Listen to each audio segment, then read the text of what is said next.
Magandang araw na naman pong muli sa inyong lahat mga ka-vlog, boss, idol, regular viewer, silent viewer at kasama na rin po ang lahat ng mga OFW.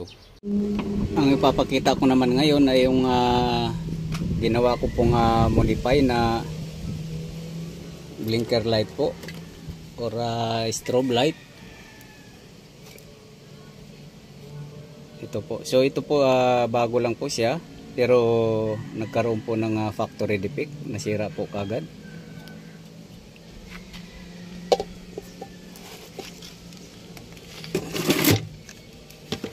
Yan.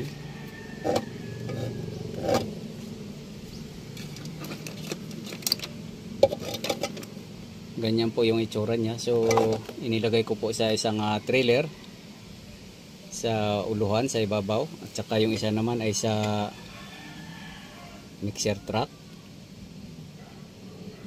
So 5 po to, yung 3 po ay buo siya, pero yung 2 po ay nasira kagad. So yung gusto po ng may-ari ay ibalik. Kailang nag-aalangan po siya na ibalik dahil malayo po yung pagsasaulian. At nag-decide na lang po ako na i-modify ko. So ito na po yung minodify ko. Wala na nga lang po yung umiikot, pero yung blinker po, yung pagbiblink niya ay nandyan pa rin po siya. So ito po yung ginawa ko. Nagpabili po ako ng flasher relay, socket at saka ilaw.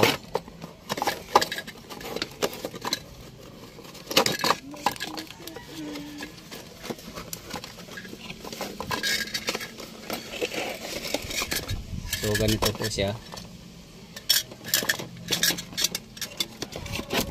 Bali mo-modify ko po. So itong isa po ay na-modify ko na siya. Ito po siya. Yan. So inilagay ko po itong galing dito. So ganyan na po siya. Ang original po nito ay ganito po siya. Ayan.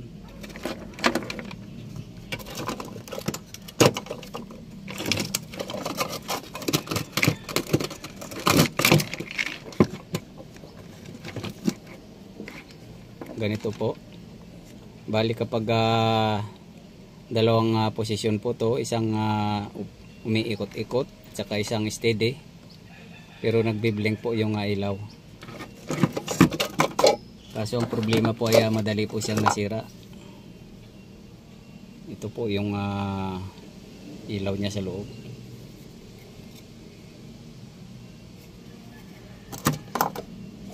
Tsaka ito naman po yung isa.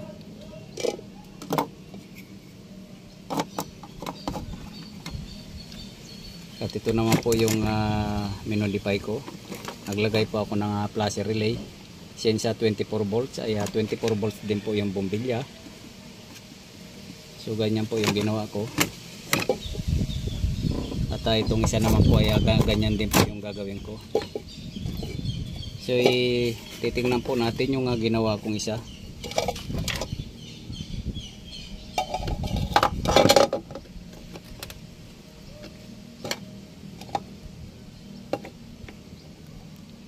Ititesting natin.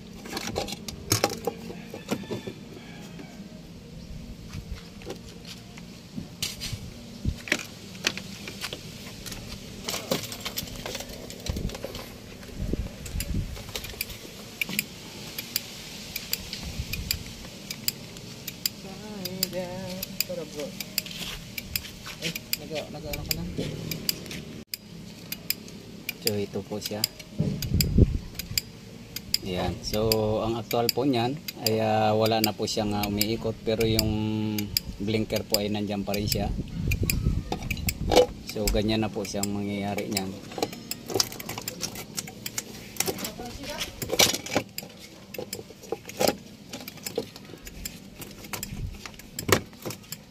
Ayan.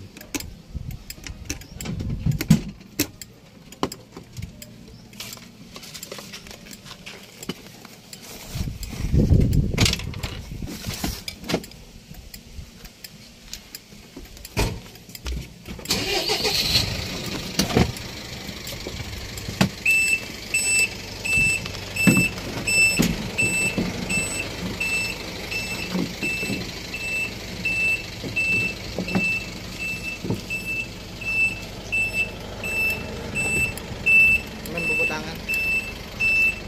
Alin dyan? So magiging ganyan na lang po yan. Wala na po yung rotation nya, yung umiikot.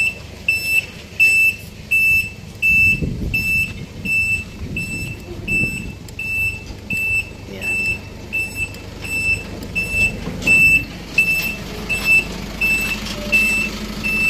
So itong isa ay ganun din po yung gagawin ko. At lalagyan ko rin po ng ganito. Tatanggalin ko rin yan. At ito po yung pinakailaw niya. Ang mangyayari po ay magiging ganyan siya. Yan.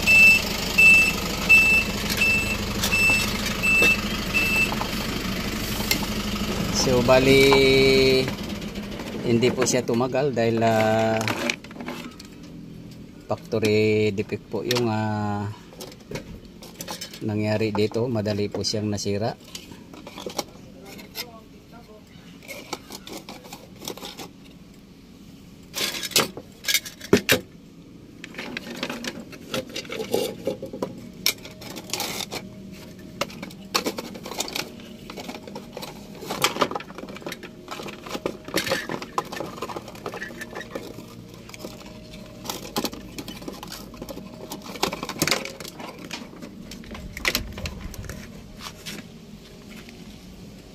At ititesting naman po natin to.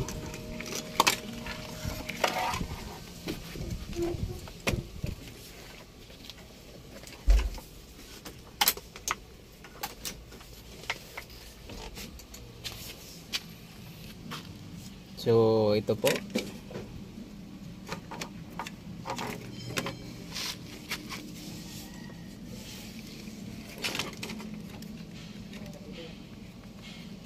So kahit na naka-switch na po at nandito na yung power supply, yung negative at saka positive. So hindi pa rin po gumagana dito. Kaya talagang hindi na po mapagana siya. Dahil defective na po kagad itong electronic parts dito sa ilaw na to. Kaya wala na po akong choice kundi i-modify na lang po siya.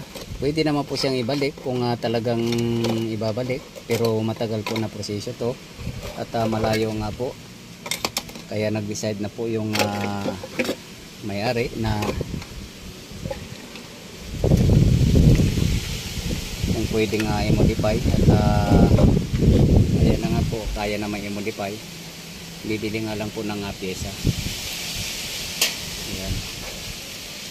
So ito po at hindi ko na napagana talaga, so i-modify ko na po siya.